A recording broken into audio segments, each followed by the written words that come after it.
Welcome to Truth Seekers.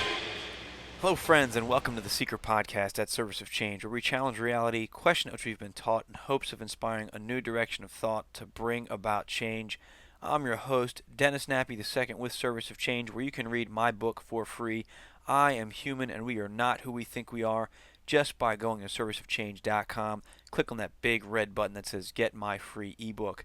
Today's show, I want to talk about the new American Revolution 2016, the war against citizens and police. It is something that is very upsetting to me. It's something that I have been tracking and talking about for years, for absolute years, since I published my first book, Service, and I want to jump right into it today because it's something that's been really bothering me. For a long time, but since Dallas, I've been pretty quiet on social media just because I haven't been able to find, believe it or not, I haven't been able to find the right words to get out there and speak on it yet. Not because I'm siding with one group or the other. It's just a tough subject for me. For some of my listeners, you know that I'm a former police officer, but I left the department in 2008 to become a teacher where I taught in the inner city. And talk about an eye-opening experience for me. My perception changed. Not that I had what I would consider a negative perception anyway. I just, through my students, most of whom were members of the black community, I gained a different perspective of police work and policing and what they're going through. And what I learned was that my students were neglected, not by police necessarily, just by society, because there was no investment in education. That's a whole different story, but I think that's part of the problem. That's one of the things I've wanted to be screaming in social media. We keep going back and forth. Black lives matter, police lives matter, all lives matter, but we're not getting to the core of the problem. I think that we're kind of just volleying back and forth over this issue, and it's just creating more conflict and spreading more violence. But that's, I think, the design. And I'm screaming about this because I've been saying this for years now. I published Service in 2013, and the goal of that book was to bridge the divide between citizens and police because I saw this coming. With the things that my students told me about police officers, they told me, I hate cops, I want to kill cops. That's what my students were telling me back then, as young middle school kids. That scared me, because I saw the lack of respect they had for authority in general.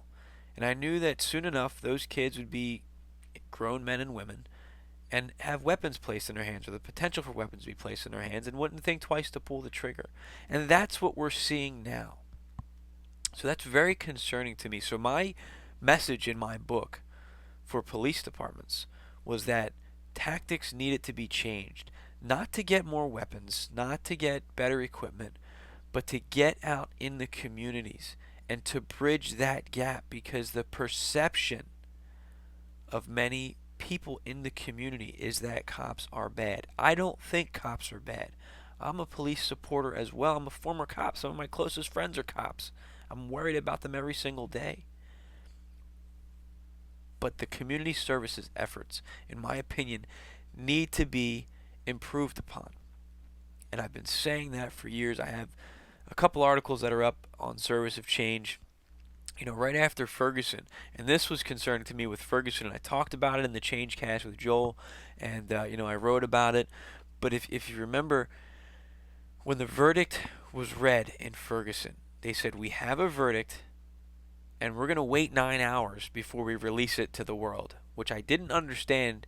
But then when you step back and realize it, because it gave people time to organize and protest and get together over this. It gave people time to prepare to go crazy, basically.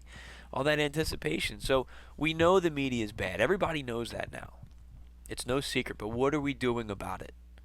Stop consuming it. You are the consumer. You have the power. If you stop watching the news, well, then the news is going to change the way they're presenting information to you because you are the consumer. Their advertisers, if they see a dip in their ratings, they're not going to want to give money to these media corporations, the six media corporations that exist anymore. Be a smart consumer of the media that you're consuming instead of just being a passive, receiving the IV drip, your daily dose by watching the same news station every day that's telling you what to think. Read multiple sources. But I said it back in, this is November 24th, 2014. I talked about the path of deception, how we're all being deceived through the media. And then I wrote in, where are we at here? June 5th, 2014, I wrote an article called Cop Wars, the Growing Divide Between Citizens and Police.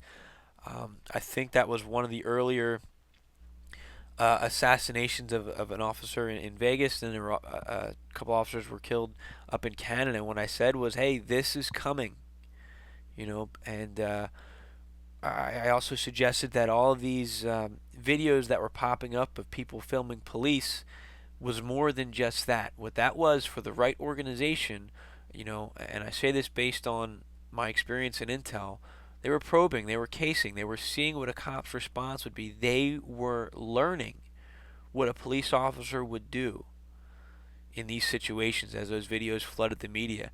And people were able to plan for that. And now what are we seeing? We're seeing the, I don't want to use the term opposition. The people who have a problem with policing have adjusted tactics now to, instead of just showing up at a protest and standing there and going hand to hand with a cop, they're now using snipers. They're being deployed because they have studied policing tactics and they know the best way to maximize casualties, and they're only going to continue to get better at it. Now, again, I don't think that's the way to bring about change, because if you're going to get violent with police, well, police are going to react violently, and ultimately you're outgunned. And that's just going to make it harder because and I understand what this sheriff was saying. He says, look, now every stop's basically going to be a felony stop because the cop's not going to play around, because everybody's going to, the second there's a bit of resistance, guns are coming out, you're being put to the ground. So in essence, in your attempt to get police officers to stop being brutal, you're now forcing cops to be more aggressive. So the violence only begets violence. There's truth in that statement. Martin Luther King, hate cannot drive out hate, only love can do that. Darkness cannot drive out darkness, only light can do that. And that we need to be thinking along those lines. And again, that's very frustrating for me because as a cop, I know a cop's not going to just say, oh, they're violent, let me back down now. They're not going to do, they still have a job to do. Now, yes, policing needs to change, but you need to think about, what is your end goal here? Is your end goal here just to kill every cop? Well, then you're the problem. If your end goal is to improve policing so that it's a public safety organization as you see it should be, then your violent approach is not going to do it. Stopping traffic in the middle of the highway is not going to make that difference. Now, Snoop said it right after it happened, and he's done it. We need to have dialogue. Stepping away from the negative stuff for a minute, there have been a lot of positive stories and a lot of positive movements. Let's move past that negative talk. I don't like to be a show promoting the negativity and the fear.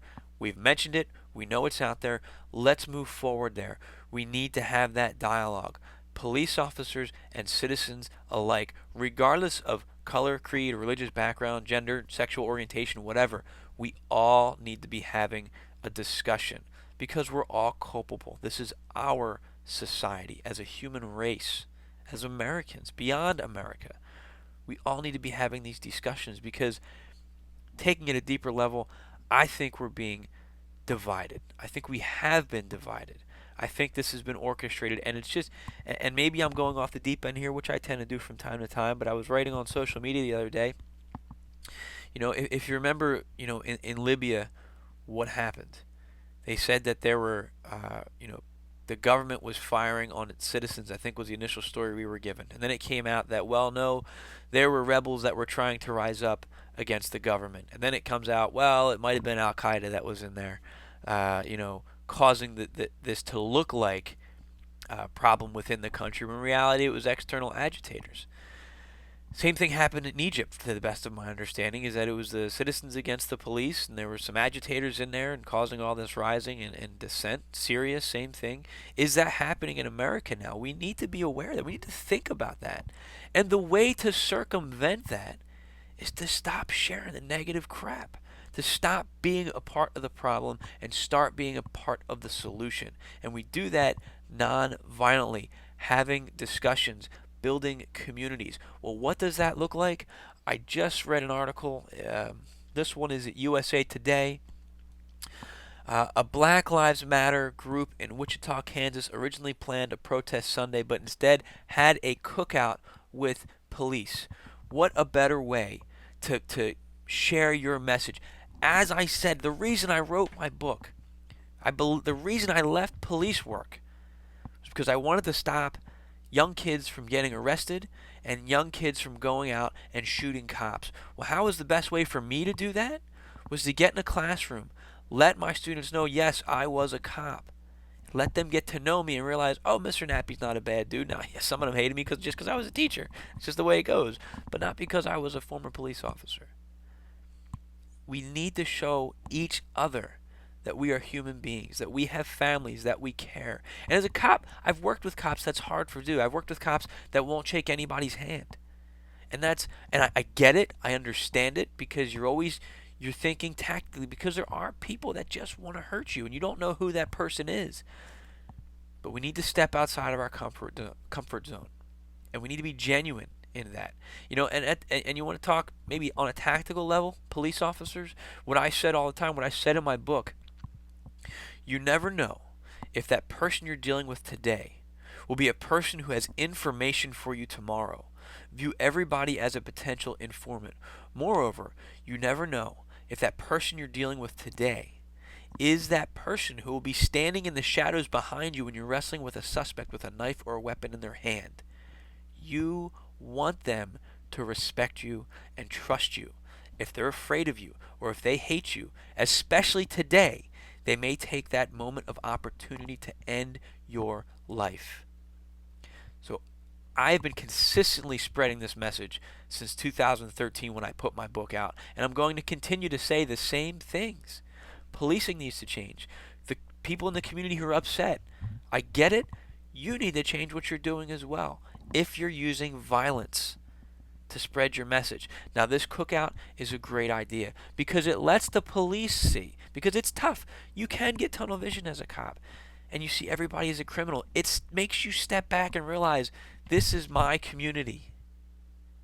I have a vested interest in these people here.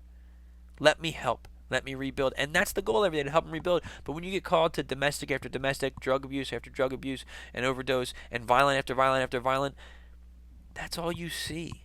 I had so much trouble when I left the police department, with my own anxiety, because a lot of people, in the world, they may see 1 to 3 traumatic incidents in their life. I was seeing them 3 times a day, so I know how easily and common violence and bad things are. Every cop knows that. So it's hard. It's so hard when your expectation every day, every call is, this is probably going to go bad. But if you have more of these community picnics, it will bring more balance to your life. And I guarantee, I'm going to give a guarantee right here. It's not going to completely eliminate all violence. But if your community can start to see you as a person and not a uniform, like the video that went viral about the officer who showed up to play basketball, he was trying. He did a great job. I commend that officer for what he did. That's equally as heroic as the cop that runs into a burning building because he's bridging the divide. Now those kids will see that cop, even if those kids end up getting into trouble one day. Number one, if that cop shows up, oh, I know him. Hold on, let me call his mom. As a teacher, I've done that. The kids that get in trouble, I see them in the yo, I got this. I walk in, I take the kid out, I talk to him. Never have a problem again because I had that trust, I had that rapport. That kid doesn't want to let me down. I don't want to let him down once I have that trust. That goes both ways, and that's where we need to be going. So what I'm going to say, you want a revolution? You have it. The world is watching. We can fall apart like Libya, like Syria, like Egypt, like all these countries in the world are being systematically dismantled. And again, I believe that's intentional and that's planned. If you feed into the violence, you are falling into line with that plan. If you step back, if you bridge the divide, and you build a community like they're doing in Kansas, and that's not the only video I've seen, then you're making a difference. You're not doing what the establishment, whoever's behind this grand conspiracy, wants. You are making a way of peace, and that is possible. So we're all going to have to take a step back. We're all upset. We're all emotional because we've all felt the pain of this. But in order to move forward, we need to forgive. We don't have to forget. We have to forgive, and we have to move forward together and realize that we are all in this together, and we are all being divided against one another, regardless of who we are and what our racial makeup is. So please stop watching the news every day and being fed information. Be a smart consumer. Pick and choose your own stories. Read both sides. Read all sides. And share the positive stuff. Share the stories like this in Kansas. People having a cookout together. Stop sharing all the hateful garbage that's out there. Because you never know. Some of these people may have their own agendas that doesn't involve your best interests. So I'm working on some kind of promo here with my book service, where I'd like to have some kind of fundraiser for community policing efforts. I don't have it set up yet, but that is in the works. So stay tuned. Sign up for the Seiker newsletter for the official updates, and follow me on Facebook. It'll be listed on there as well once this is put together and comes out, to help build community, because I think that's our goal here. And we can do this. We really can make a change. We have that power. So please, if this resonates with you, this podcast, please share it. It's so important that we do. I'd also like to give a shout out to my international listeners this week. I see I have some listeners in Sweden, in Canada, in Brazil, Colombia, United Kingdom, Jamaica, Ireland. Those are the only countries I can see. I see there's others on my list, but it's not showing me who they are. So to all of you out there, my international friends, thank you so much for listening to the show. I really appreciate it, and please don't believe all the hype you see in the media. I saw yesterday Americans were described as rednecks with guns who like to kill each other. That upsets me. I know that's the perception that's put out there. That's not who we are. That's not, we also want to live in peace. I think we have a lot to learn. There's a lot of arrogance, but we can grow. Much like the rest of the world is presented to us, I know that's not always the truth. So, again, let's keep building that international community as well, because we all matter. That's all the time I have. Thank you so much for listening and for watching on YouTube, SoundCloud, and iTunes, and find us on Facebook. Find us at serviceofchange.com, where small changes among the masses can have a massive impact around the world. I encourage you to be that change. Never stop questioning, and keep an open mind. Thank you.